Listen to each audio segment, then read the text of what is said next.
Cotonou, aujourd'hui, devient le carrefour de la pensée de l'action climatique, la passerelle entre le rêve et le possible. Cotonou, ville côtière exposée, se veut un laboratoire africain de solutions. À Cotonou, nous voulons faire entendre cette voix, celle d'une Afrique qui n'attend pas, qui agit et qui appelle le monde à investir dans ces solutions. Ce sommet est un succès. Cotonou, les 27 et 28 octobre 2025, a accueilli la 6e édition du sommet Climate Change Afrique. L'événement a réuni environ 1000 acteurs étatiques et non étatiques autour des enjeux liés aux énergies renouvelables, à l'adaptation au changement climatique et à la préservation de la biodiversité. Le sommet de Cotonou a un objectif particulier qui est de définir avec l'ensemble des acteurs présents, avec l'ensemble des acteurs que nous fédérons, c'est des centaines d'associations à l'échelle planétaire entre l'Europe et l'Afrique, de définir donc une feuille de route très concrète, très précise sur le développement des énergies renouvelables en Afrique. La feuille de route issue de ce sommet est un document de 8 pages contenant plusieurs propositions destinées à favoriser une transition énergétique juste en Afrique, de la demande d'une mobilisation accrue des financements pour les projets d'énergie renouvelable à la promotion de la redevabilité.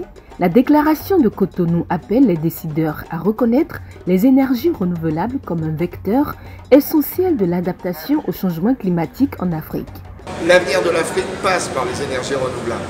On sait les besoins d'énergie, on sait les besoins d'accès à l'énergie. Aujourd'hui, ce qui est le moins cher à l'échelle mondiale, ce sont les énergies renouvelables. Et on voit bien que l'Afrique a du mal à les développer parce qu'il n'y a pas assez d'accès au crédit, parce qu'il n'y a pas assez de formation, parce qu'il n'y a pas un écosystème économique suffisamment développé et que donc la feuille de route va donner des propositions concrètes sur ce point. Pour la finance des énergies renouvelables et les investissements, il y a beaucoup de choses qui restent à faire.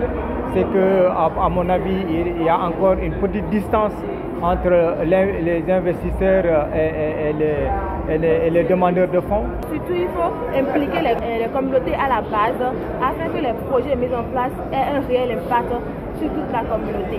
Les ateliers organisés durant ce sommet, axés sur les investissements dans les projets d'énergie renouvelable, leur gestion, leur intégration et la territorialisation des productions énergétiques, ont enrichi la feuille de route finale, adoptée à seulement quelques jours de la COP30 à Belém. Nous allons la diffuser à tous les acteurs de l'écosystème énergétique européen et africain. La Commission européenne a aussi à en prendre connaissance, bien sûr, pour que derrière cette déclaration très précise, une trentaine d'articles extrêmement techniques, c'est même un peu rébarbatif à lire, que finalement on bouge toutes les politiques publiques, tous les cadres économiques favorables. Donc ça, c'est l'engagement qu'on prend. Outre la feuille de route, d'autres objectifs fixés pour cette édition de Climate Change ont été atteints, notamment la création d'une alliance des villes côtières d'Afrique de l'Ouest et centrale et la mise en place d'un réseau ouest-africain œuvrant pour la protection de l'éléphant dans le cadre de la coalition internationale des corridors de biodiversité en Afrique. Ce sommet est un succès. Ce sommet, intervenant 10 ans après l'accord de Paris, s'est dit transformé en une sorte de pré-sommet pour Belém 2025. Et depuis cette ville africaine, Cotonou, nous avons réaffirmé haut et fort que bien que l'Afrique soit en première ligne de la crise climatique, elle veut surtout être une actrice majeure d'un futur soutenable. Ce sommet a également été une occasion pour la jeunesse de faire entendre sa voix sur la justice climatique. Nous voulons que l'homme soit au centre de toute prise de décision. Les jeunes, les femmes soient également impliqués à cette table de négociation. Que les financements dédiés aux organisations de la société civile, aux mouvements citoyens en matière de l'adaptation, de la réparation, soient accessibles à ces organisations de la base. La justice climatique dont nous parlons, c'est pour nos communautés avant tout. Nous demandons plus de financement pour l'adaptation au changement climatique, pour nos communautés, nos pays africains qui sont vulnérables.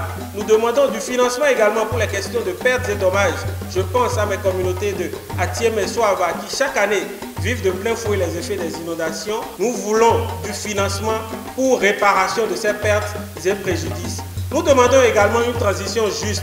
Et nous n'attendons pas demain, nous demandons maintenant la transition juste vers les énergies renouvelables et également vers l'agroécologie qui pour nous sont la solution face aux problèmes de changement climatique. Nous demandons également bien sûr que l'équité et les solutions endogènes soient promues et non les fausses solutions. Pour nous, nous ne soutenons en aucun cas dans la caravane africaine pour la justice climatique le greenwashing et les entreprises qui promeuvent le crédit carbone parce que ça ne profite en rien à nos communautés.